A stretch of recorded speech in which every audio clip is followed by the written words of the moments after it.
How's it going, ladies and gentlemen? This is RiflemanReviews coming at you today.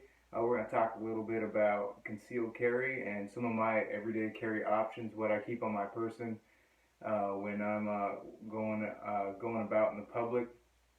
Some of these will vary. When I say everyday carry, I'm not tied to these specific objects every single time I go out and about.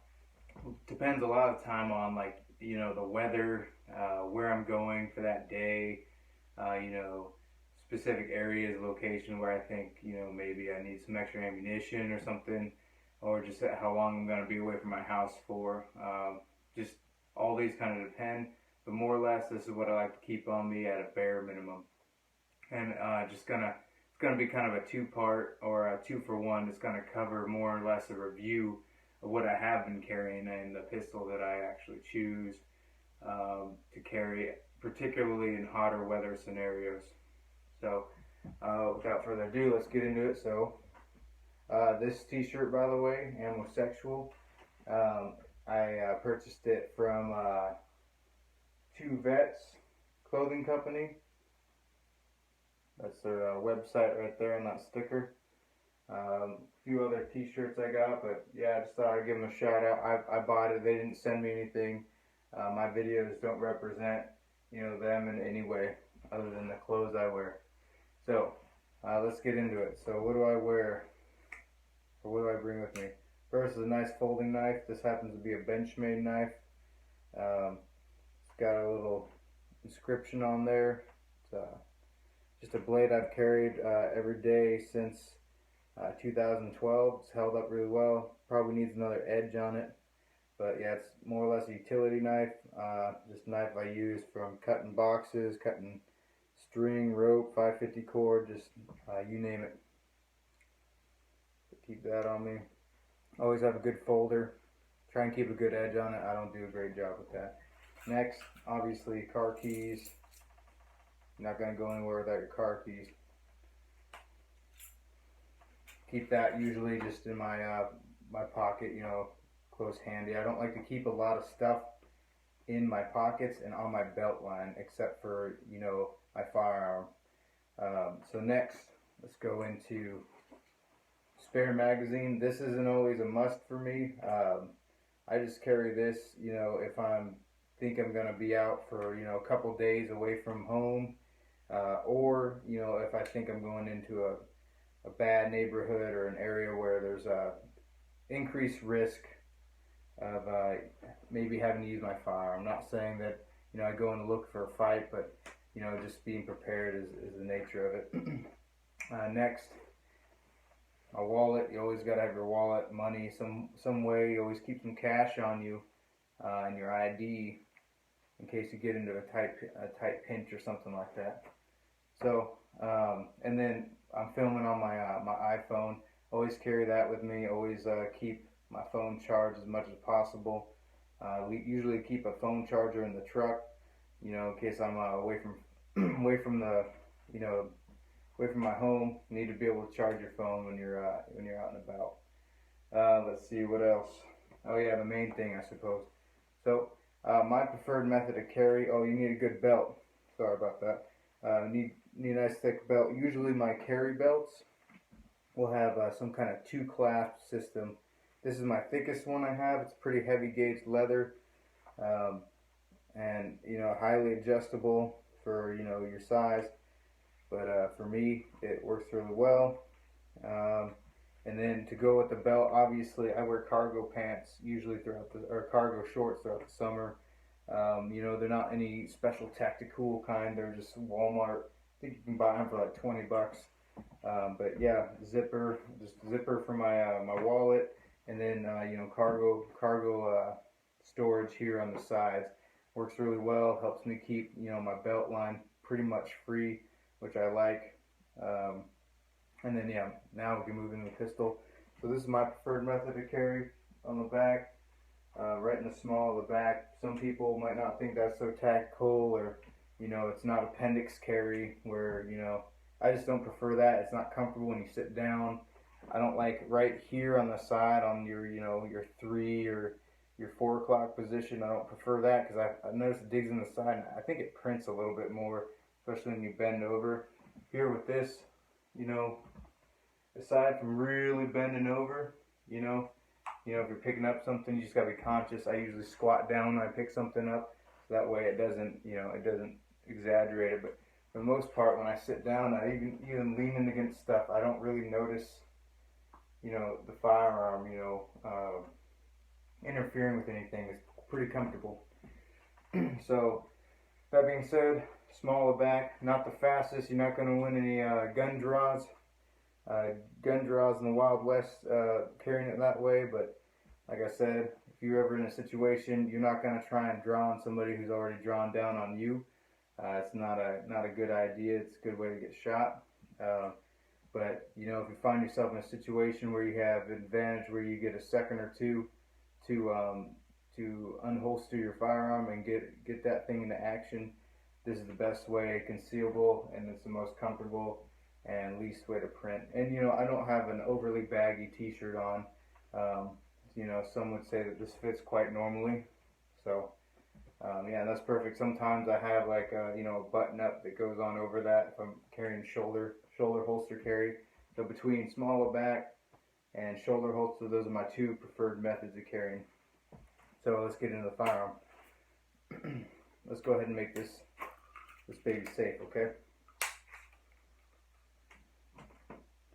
And you'll notice, hey, that guy's carrying some full metal jackets.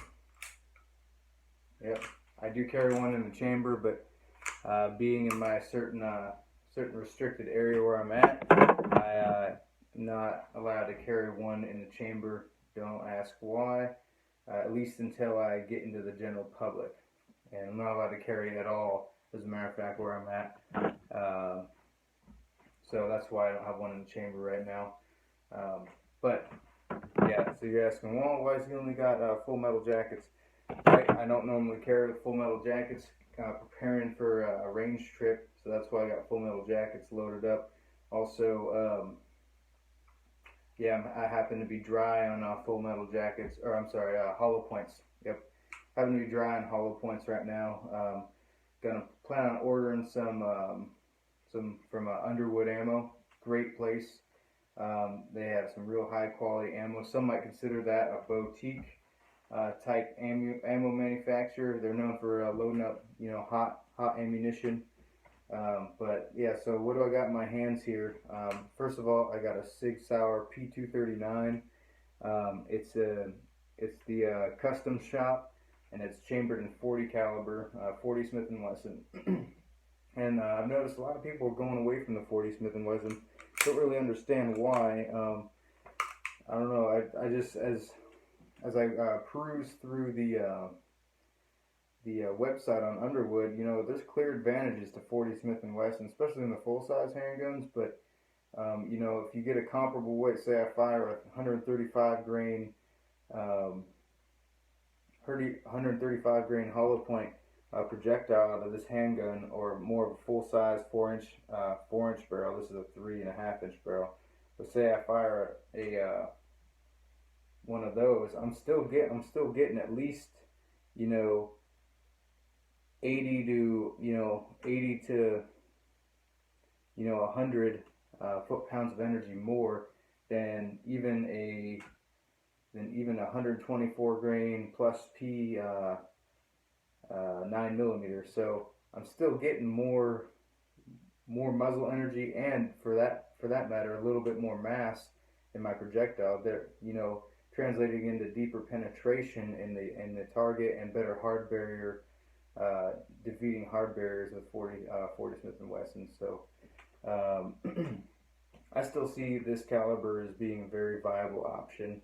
Yes, you fit them in very comparable, size packages as far as the handguns wise. They're about the same size platform whenever you get the option between 40 and 9mm. But additionally, yeah, you'll lose about a round or two depending on which platform you go with. But I think I'd rather choose a little bit more energy on target than more rounds. Like I said, if I'm going in a bad area, I'll carry that spare magazine. I can't see myself going through, 14 rounds of ammunition and still being, in the right. That being said, I fired 14 rounds and I didn't find any way to break contact and get myself or my family out of that situation. I think if I'm firing more than 14 rounds, I'm engaging in an actual gunfight, which now my innocence may or may not be in question. If that makes any sense to y'all. But like I said, this is a very I'd say that this is a compact firearm. It's definitely not subcompact.